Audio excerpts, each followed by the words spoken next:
Welcome back to Mighty Habits. Yeah. We're all about breaking down big ideas into bite-sized bits that you can actually use. Right. So today, we're tackling persuasion, Oh, mastering the art of persuasion.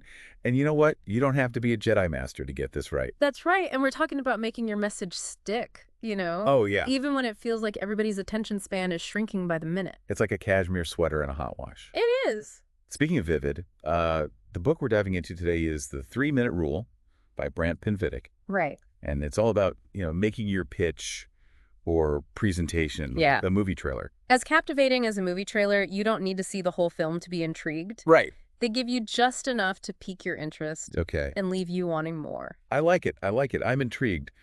But my inner skeptic is raising an eyebrow here. Okay. How can we distill complex ideas into such a short time frame Right. without sacrificing crucial details? Well, that's where the art comes in. Okay. It's not about literally speaking for 3 minutes, Right. but about structuring your message with that energy. Okay. And focusia. Pinvidic actually argues that traditional presentations often fall flat because they are too long, too detailed, and lack that emotional hook. I've sat through those presentations. Yes. Death by PowerPoint. Absolutely. So the 3-minute rule is the antidote to that. You could say that it's about cutting the fluff and zeroing in on the core of your message, Okay. using storytelling and really vivid language to make a real impact. So instead of overwhelming your audience with data Yeah. and bullet points, You want to connect with them emotionally, using language that really resonates and creates a lasting impression. Okay, so now things are getting interesting. Yeah. Pinvidic encourages us to think like screenwriters, Right. crafting a narrative with a beginning, a middle, and an end. It's a great way to make it stick. It makes the message much more memorable. Exactly. And it's not just about structure either. It's also about knowing your audience Oh, yeah. inside and out. What are their needs? Okay. What are their interests? What are their pain points? Right. No more generic one-size-fits-all presentations. I like it. Okay, that makes total sense. Yeah. How can we bring this down to earth? Okay. Let's think about a presentation you've either given or sat through recently. Yes. How would applying the 3-minute rule have changed things? Okay. Would it have been more engaging? Would it have been more persuasive? What do you think? I think so. Yeah. I think so. Me too. I think it would be fascinating to see how much impact Okay. a simple shift in perspective can have. I agree. All right, so let's dig into some specifics. All right. Let's dig into some specifics. Pinvidic talks a lot about power words. Ooh.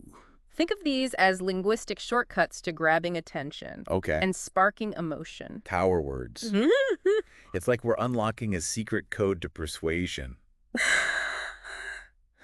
Give me the good stuff. Words like new, exclusive, proven, guaranteed, even secret. Oh, yeah. These trigger an almost instinctive response, I can see that. making people want to lean in. Just hearing you say those words perked up my ears. That's the point. It's like a built-in curiosity reflex. Exactly. And Pinvidic's point is to use these strategically, Right. particularly at the beginning and end of your pitch, Sure. where you want to make the strongest impression. Makes sense.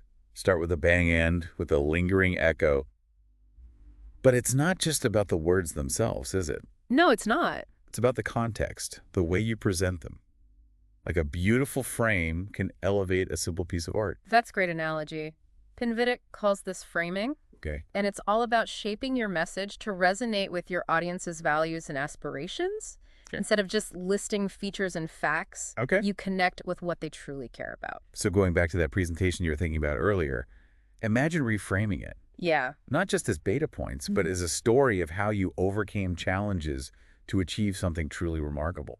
Yeah. Suddenly, it's not just information, it's an experience. Precisely. Yeah. The more you understand your audience's hot buttons, the things that really matter to them, Right. the more effectively you can frame your message to hit those targets. So it's like you're doing a little recon mission before you even craft your pitch. Speaking of sneaky tactics, Yeah. Pinvidic also talks about this idea of priming. Can you tell us a bit more about that? Priming is fascinating. It's about subtly influencing your audience's perceptions Okay. and expectations before you even deliver your main message. Oh. Think of it like setting the stage for your ideas to land with a maximum impact. Okay, give me a concrete example. Okay, imagine a restaurant that wants to sell more desserts.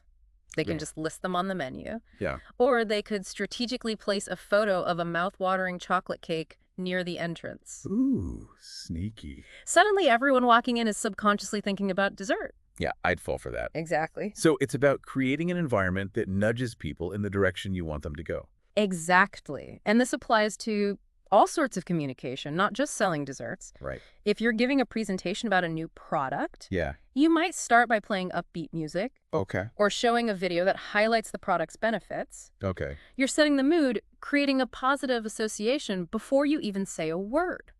Interesting. I'm starting to realize how much we're influenced by these subtle cues all the time without even realizing it. Have you ever experienced this priming, maybe without even knowing it? Oh, absolutely. We all have. Maybe a catchy jingle gets stuck in your head and suddenly you're craving that brand of soda. Yeah. Or perhaps you were drawn into a beautifully decorated store even though you weren't planning on buying anything. Priming is all around us. It's like a secret language of influence. Yeah. Now that we're aware of it, we can use it to our advantage. Yeah. Speaking of secret languages, what about body language? I've always heard it speaks volumes even louder than words. You're absolutely right. Pinvidic emphasizes this a lot. Especially when you're trying to persuade someone, your posture, gestures, facial expressions, all of it plays a crucial role. So it's not just about what you say, but how you say it. What are some common body language blunders people make, especially when they're trying to be persuasive? One of the biggest is crossing your arms. Yeah. It instantly creates a barrier, making you seem closed off. Oh, I do that. And defensive. When I'm nervous or unsure of myself. Avoiding eye contact is another big one. Right. It can make you seem shifty or untrustworthy, like you're hiding something. But too much eye contact can be just as bad. You're right. It can feel aggressive or even creepy. Yeah. It's all about finding the right balance, making eye contact but not staring people down. Right. And then there's your facial expression. A genuine smile can work wonders. Sure. But a forced smile can have the opposite effect, making you seem insincere. So it's not about trying to fake it till you make it. It's about aligning your body language with your true intentions. Projecting confidence and authenticity, even if you're feeling a little nervous inside. Exactly. And Pinvidic suggests practicing power poses. Oh, yeah, I've heard of those. Standing with your feet apart, hands on your hips. Yeah. Or even just sitting up straight with your shoulders back. Okay. These postures actually trick your brain into feeling more confident and in control. It's amazing how much our physicality can impact our mental state. But before we get too carried away with striking power poses in the middle of presentations, Yes. there's something else we need to remember about body language. Ah, yes, cultural context. Right. What's considered appropriate in one culture might be totally off-putting in another. Yeah, no thumbs up in Greece. Exactly. Or pointing with your index finger in Malaysia. That's right. A little research beforehand can go a long way. Right, especially if you're communicating with people from different backgrounds. But speaking of vocal nuances, we haven't even touched on the power of tonality. Tonality is absolutely key. Yeah. We can express so much emotion and nuance through our voices. Joy, sadness, excitement, even a hint of sarcasm. Oh, yeah. And it can make or break how your message is received. Imagine someone telling you they love you in a monotone voice. Right. It would totally undermine the message. Completely. Yeah. The words themselves might be the same, but the emotion behind them is completely different. Right. Pinvidic breaks down some specific techniques for mastering tonality, Okay. like varying your pitch, adjusting your pace, and being mindful of your volume. So it's like creating music with your voice. Yes. Adding melody and rhythm to keep your audience engaged. Yeah. But before we get too carried away with composing symphonies, Right. there's one element of tonality that often gets overlooked. Can you guess what it is? I bet you're talking about pauses. Pauses. Yeah. I used to think of pauses as awkward silences, Right? but now I see them as strategic moments to let your message sink in, Yes. build anticipation, or even emphasize a key point. Exactly. Pauses give your audience time to process what you've just said. Yeah. They create space for your words to breathe. It's like composing a piece of music. The silences are just as important as the nights. This conversation has been so enlightening. We've covered so much ground already. Yeah. From power words and framing to body language tonality and the strategic use of pauses. It's just the tip of the iceberg. Oh. Pinvidic's book is packed with so much more valuable insight and advice. I encourage you to dive into the 3-minute rule yourself and explore all the nuances of persuasive communication. It truly is a game changer. You've heard it here first, folks. But before we wrap up part 2, Yes. I want to leave you with a little challenge. Okay. Think of one specific situation in your life where you'd like to be more persuasive. It could be at work, in your personal relationships, anywhere really. And then choose just one technique we've discussed today. Right. Power words, framing, body language, tonality, pauses, whatever resonates with you the most. Experiment with it. See how it impacts your communication and let us know how it goes. We're about to dive into the final part of our deep dive, where we'll explore some even more advanced techniques from the 3-minute rule. Stay tuned. Welcome back to Mighty Habits. We're in the final stretch of our deep dive into the 3-minute rule, ready to unlock the next level of persuasive prowess. Absolutely. We've covered so much already, but I have a feeling Pinvidic has even more tricks up his sleeve. I'm all ears. He does indeed. Let's talk about mirroring. Oh, I know you've probably heard of this in terms of building rapport, but yeah. it's incredibly powerful for persuasion, too. Mirroring. You mean like subtly mimicking someone's body language Yes? and tone of voice? That feels a little risky. Yeah. Like I could easily come off as a bad mime. Don't worry, it's not about being a copycat. Okay. It's about creating a subconscious sense of connection by subtly reflecting their demeanor. Okay. If they lean forward engaged, Uh-huh. you might subtly lean forward too. If they speak softly, you soften your voice. So it's less about mimicking and more about matching their energy. Exactly. Like a dance almost. Exactly. It signals that you're on the same wavelength. Okay. And that builds trust, which is essential if you want someone to be receptive to your message. Okay, I can see how that would be effective. But speaking of making a message resonate, Pinvidic also talks about the power of metaphors and analogies. Yes. I love those. They can be so powerful. They can make even the most complex ideas suddenly click. They absolutely can.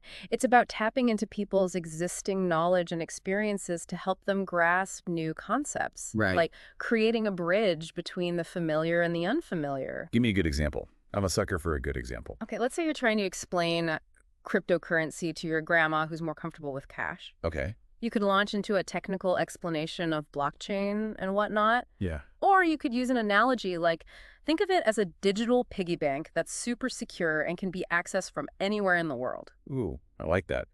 Suddenly, crypto feels less intimidating and more like something my grandma could get behind. Exactly. By using a familiar concept like piggy bank, you've demystified a complex topic and Right. made it relatable. Right. And that's the key, finding those connections that make your message click. Speaking of clicking, we've talked about storytelling before, but Pinvidic seems to take it to another level. He does. What's the difference here? It's not just about telling any old story. Okay. It's about choosing stories that strategically support your persuasive goal. Stories that don't just entertain, Right. but actually move your audience towards a desired outcome. Okay. I'm intrigued. Give me an example of a strategically crafted story. Imagine you're trying to persuade your boss to approve a risky new project. Okay. Instead of just listing the potential benefits, you tell a story about a time you took a similar risk earlier in your career that paid off big time. Okay. It demonstrates your courage and ability to make bold decisions that lead to success. Ah, I see. You're not just telling them, you're showing them. It's so Yeah. much more powerful. Speaking of powerful techniques, Pinvidic also talks about the art of asking persuasive questions. That one really caught my attention. Asking the right questions can be incredibly persuasive. Yeah. It's not about demanding answers, but rather guiding your audience's thinking and subtly leading them towards your desired outcome. So instead of saying, you should definitely buy this product, Right. you might ask, wouldn't it be great to solve this problem you've been struggling with? Precisely. You're planting a seed, inviting them to consider the benefits and arrive at the conclusion you're hoping for on their own. It's a bit like leading the witness, but in a more subtle, elegant way. Exactly. Yeah. But even with the most persuasive arguments and storytelling, Yeah. you're bound to encounter objections. Mm. And how you handle those can make or break your entire pitch. Objections are the bane of my existence. I know. It feels like as soon as I think I've persuaded someone, they hit me with a but, and all my hard work goes out the window. How do we handle those gracefully and effectively? Pinvidic has a great framework for this. First, listen actively. Really hear their concerns and acknowledge their perspective. Okay. Then reframe the objection in a way that supports your message. So instead of getting defensive, you find common ground and use their concern as an opportunity to further your point. Exactly. It's a subtle shift, but it makes all the difference. And it helps build trust because you're showing them that you respect their concerns. Wow. This has been such an eye-opening deep dive. We've gone from the basic structure of a 3-minute pitch to these incredibly nuanced, persuasive techniques. Yeah. It's amazing how much goes into truly effective communication. It really is. And the beauty of the 3-minute rule is that it gives you practical tools you can start using immediately. Right. Whether you're pitching a business idea, negotiating a raise, or even just trying to convince your partner to watch your favorite movie, these principles can help. Persuasion isn't about manipulation. It's about connecting with people and Yeah. sharing your ideas in a way that resonates and inspires them. And that's a skill worth mastering, wouldn't you say? Absolutely. So if you're ready to level up your persuasive powers, I highly recommend checking out the 3-minute rule. It's packed with even more insights and advice than we could cover here. And for more deep dives into fascinating topics like this, be sure to subscribe to Mighty Habits. We're always exploring new ideas and sharing tips to help you live your best life. Until next time, keep those mighty habits rolling.